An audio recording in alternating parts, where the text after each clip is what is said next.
At Lagos Television, it's all about storytelling. And when others are silent on the issues bothering on the center of excellence, we remain committed. You're watching Lagos Television, the voice of Lagos.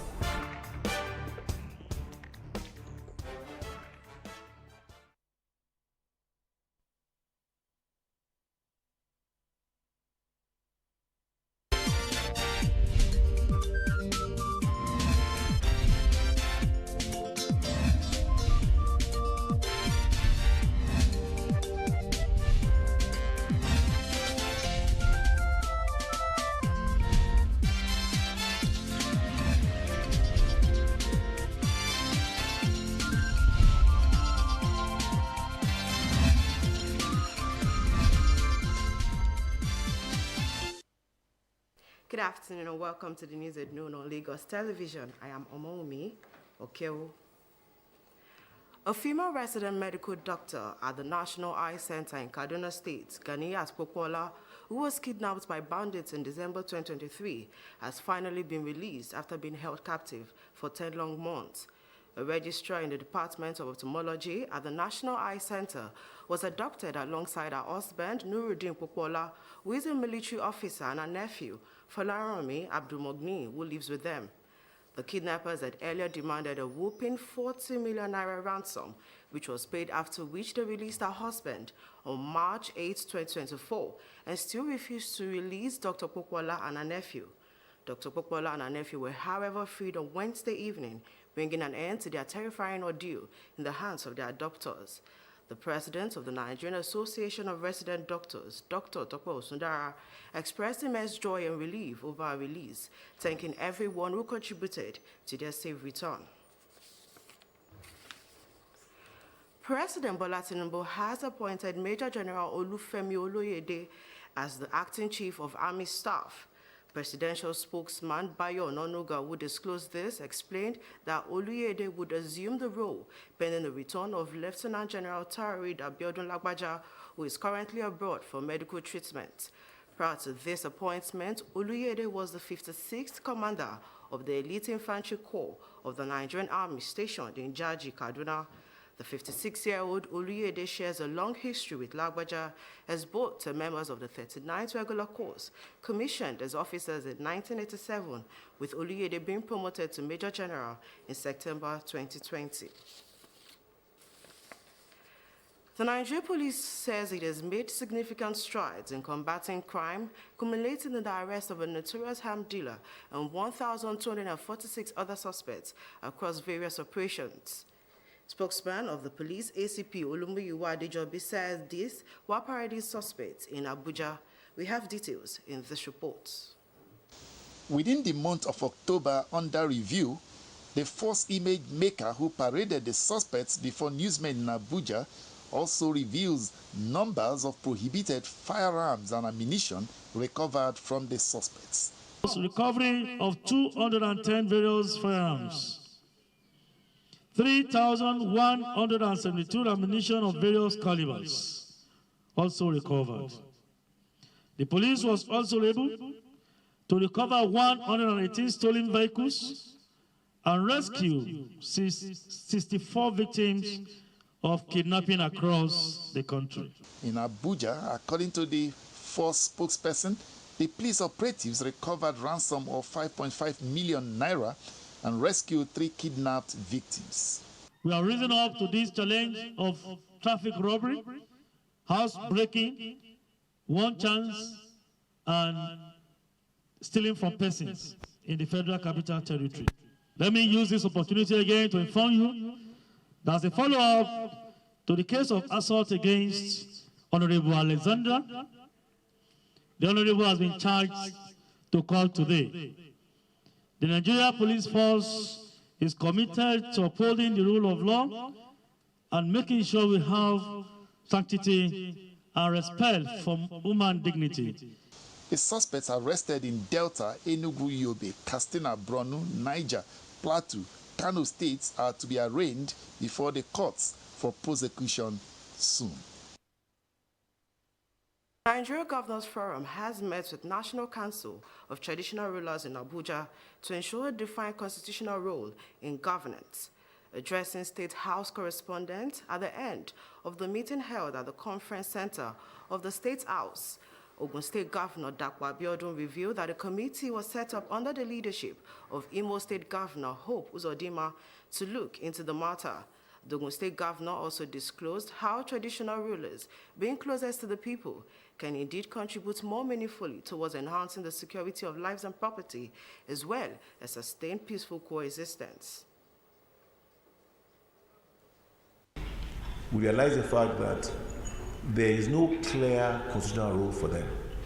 And amongst the roles that we feel that can be offered to them, that they can be engaged in, is that which will assist government in the provision and strengthening of security, since that is the biggest responsibility of any government, provision, of security for its citizens.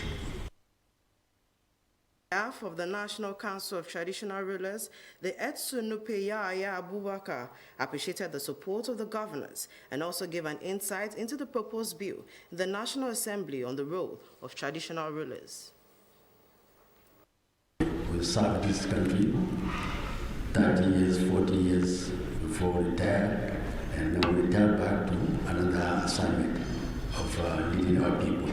So I think we're the best of our crops that can conveniently lead our people and address the challenging problems we are facing in terms of social, political, social, economic, and security, peace, and what have you in this country. So we are called upon by this forum to be together to become a very, very significant and important stakeholder towards achieving these noble objectives. The first time a meeting of this nature is coming up between the Nigerian governors and traditional rulers across the 36 states of the Federation, aimed at creating and presenting a common and robust statement on the roles of traditional institutions to the National Assembly's Committee on the Review of the Nation's Constitution. The Senate has confirmed the appointment of 7 ministerial nominees sent to it by President Bola Tinubu. The screening of the nominees was done at the Committee of the Whole, while the appointments were confirmed at plenary. Natawe Yitawa was confirmed as Minister of Humanitarian Affairs and Poverty Reduction, Muhammadu Dingyadi as Minister of Labor and Employment, and Bianca Odumegu Ojukwu as Minister of State Foreign Affairs. Others are Jumoke Oduwole as Minister of Industry, Trade and Investment, Idi Maima as Minister of State, Housing and Urban Development, while Sauba Ahmad was Minister of State of Education. Meanwhile, senators expressed satisfaction at Bianca Odumegu Ojukwu's achievement as the former ambassador to Spain. Senate President Godswill Akpabio, after the confirmation, congratulated the ministers designated and urged them to hit the ground running. President Bola Tinubu had last Wednesday sacked 5 ministers. We assigned 10 ministers to new ministerial portfolios and appointed 7 new ministers for Senate confirmation. In sport, organizers of the Lagos Women Run have announced plans for the 9th edition, scheduled to hold on Saturday, November 9, with over 7,000 runners participating in the 10 kilometers race. The first and only female marathon in Nigeria creates the platform and an atmosphere for celebration of women, promotes their physical fitness and mental well-being, as well as identifying talent for long-distance races. We have details in this report. Speaking at a press briefing heralding the race, Director General, Lagos State Sports Commission, Lekan Fatodun, lauded the Lagos Women Run for promoting the Sustainable Development Goals of the United Nations. Fatodu stated that the race has been impactful on women development at all levels, with collaborative efforts from Lagos State Government through the Sports Commission and organizers of the yearly event. People are coming from different communities within the state, from Ikorodu to Ikoyi to Agege to Ajegunle, and that is the way we want to try as much as possible to ensure that people are coming together in an atmosphere of unity. Convener and General Coordinator of the event, Tayo Pupola, lauded the support of the Lagos State Government, sponsors and partners towards the mini marathon, noting that women from all walks of life have registered to participate in the forthcoming race. With the theme More Than a Run, Bukola stated that this year's event will provide empowerment opportunities for women and encourages more participants to be part of the race. We need to train them how to go about it. Even if they've had other knowledge before, we need to see how we can actually give them more knowledge for a way to assist them, a way to support them, a way to make sure that they are happy. The race will commence from the starting point at the Tafawa Balewa Square through Outer Marina towards Muritala Mohammed Way, Victoria Island, connecting Akin Adesola Street to Falomo Roundabout and connect Awolowo Road Ikoyi before ending at the finishing point at the Mobolaji Johnson Arena, Onikon. General Manager Lagos Television Adeshola Kosoko says the Lagos Women Run will showcase historic landmarks while lauding the social impact of the initiative. From what I gather, we're not particular about who the winners are.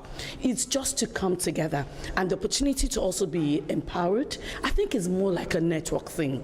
And I want to say a big thank you to Mr. Governor. He's putting his weight behind this has also solidified the fact that he's a he for she governor, like we've always said. The time you come to Lagos Women Run, you have the opportunity to interface with accomplished women who can, within that little period of time, give you a nugget that will take you to the next level of your life. So that linkage that breaks the barriers of different segments of society, which is the big problem we're having in this society.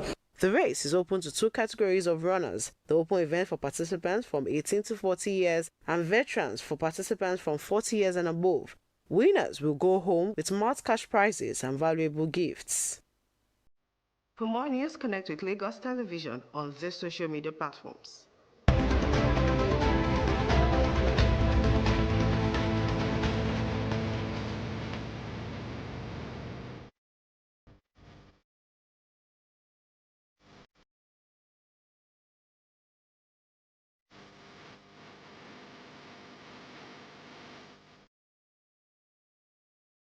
Please remember to call Lagos toll-free line 767-0112 in case of emergencies.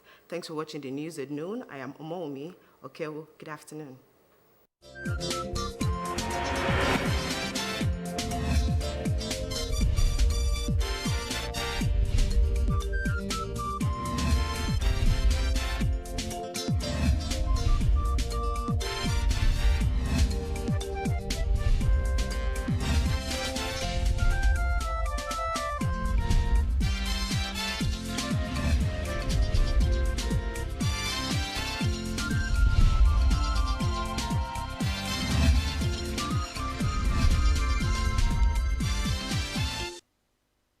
Get ready, Lagos! The Lagos International Trade Fair 2024 is here, and it's your gateway to endless opportunities. From November 1st to 10th, 2024 at Tafawa Balewa Square, Lagos, experience Nigeria's largest gathering of industries and innovations all in one place. Explore the latest tech at our tech hub and meet exhibitors from all over the world. Shop for the finest textiles,